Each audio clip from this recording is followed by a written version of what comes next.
I'm going to go a little deep into the history and the mythology too, so you can understand where the labyrinth comes from and what the relationship is between the labyrinth and Venus and also Theseus. Theseus is the Hercules for Athens, so and Hercules for Rome. And usually when we get into astrology, we are very familiar to all the works of Hercules, but not that much of Theseus and what he represents and what his entrance to the labyrinth also represents, because it's always like this regeneration, how we get inside a labyrinth, and it also means how we get inside into our unconscious, and we give ourselves a chance to rebirth, to come out from that and have a new vision in our life. So first of all, I would like to tell you what is really a labyrinth of. The labyrinth has to do with a mystery, with some which sometimes is an experience that we really do not understand and we cannot communicate. So when we have a difficult transit in astrology, we go inside to our labyrinth, and through these transits like Pluto or Uranus or Neptune, sometimes we do not understand which the outcome is going to be, but we have to be able to embrace this experience. So every time we have this experience of not knowing what is going to happen or not knowing the outcome, sometimes our destiny has like a reason our conscious mind doesn't understand. So the labyrinth always has to do with this part where our conscious mind doesn't understand where destiny is heading us, but we get into this labyrinth, and that is the experience I would like to explain, and how to get in touch with that part that it's unexplainable in our life, and throughout time maybe we understand. So the labyrinth is something that we enter that cannot be explained, and one has to live it and experience it. So when we have transits, we experience those transits. Even though it is something that we cannot solve, does not mean that it is not an object of meditation. The only thing we can do is find possible analogies and hope that some aspects of the labyrinth will be revealed to us. So probably what life really wants us to do is to have a transcendence, to evolve, to be someone better in our lives, to understand. We live in labyrinthine times, and it is not difficult for us to find ourselves in several labyrinths at the same time. So we are going to have collective labyrinths and also individual. So right now with COVID, we are having a social labyrinth. So nobody knows when this is going to end, or what is going to happen, or what is really where we are heading to in a social and in an individual way of living. Everything has changed. The way we relate to people, the way we relate to our work and our places, everything changes. So the labyrinth makes us change, makes us transform ourselves. So where does this myth start, and what happens, and what's the relationship with the labyrinth? So when we go to mythology, Europe was a Phoenician lady from Tyre, and Zeus saw her. She was in the field, like picking up flowers. She was like very, very innocent. And she was like taking care with her brothers of the cattle.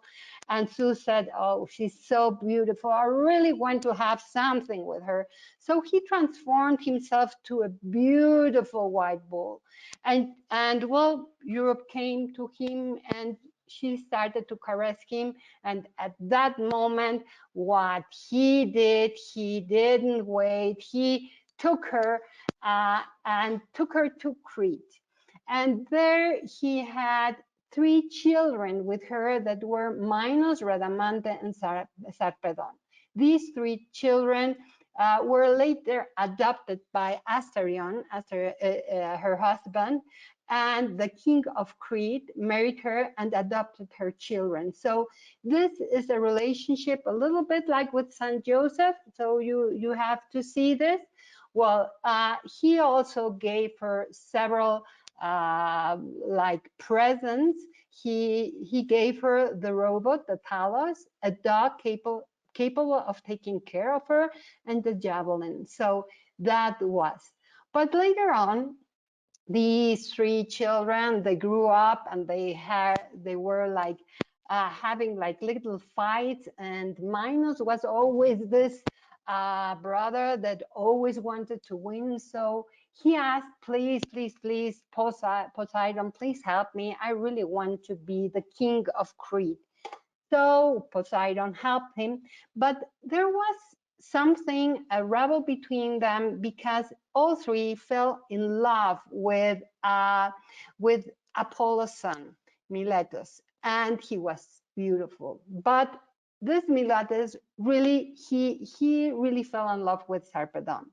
So the other two were angry, and Sarpedon left, and Minos and Rhadamante, they started to fight. And when they fought, well, Minos won. But Rhadamante is very, very important in mythology, not only Hades, because he will be famous because he embodies in the Greek imaginary a kind of great judge, very wise and just, and was the creator of the law of Talion that could seem primitive to us and expresses a basic foundation: eye for an eye and tooth for a tooth. So I think everybody knows that part. So Minos and Rhadamante were the two who created the law. Minos went to the cave. Zeus was born really in this cave, in the cave in Crete. So let me go to Zeus. Okay. In the cave, due to a symbolic sense, because the caves are a symbol of transition. It has water in the background and stalactite, and it is a place where rituals and cults of the gods were carried out. There were no temples. Usually these caverns are located in the mountains. So Zeus was born in Crete, far from Kronos, and also his name has an Indo-European root, Zeus. So here, were in this cave where Zeus was born. So they gathered together, Minos and Rhadamante. So here Minos was the one who received, like Moses, how he had to legislate the law, and Rhadamantes was the good judge. So they gathered here to make the law and the legislation. So that is important because Zeus was always like the god who gave Minos how to govern Crete, and Rhadamantes was also there. So Minos represented the image of a tyrant who makes others sacrifice themselves for what he did not want to sacrifice. The Athenians fought against tyranny and the tyrant of an era to install democracy. The hero of that democracy is Theseus. We later are going to see how Theseus is the leader because he is going to change even all the laws in Athens. All this has paved the fall of Theseus that faces the Minotaur, and this historical reader of the myth and what Minos represented for the imaginary Athenian, where the Minotaur represents this perverse, hidden tendency that resides in the most subconscious part of ourselves and embodies bestiality in man.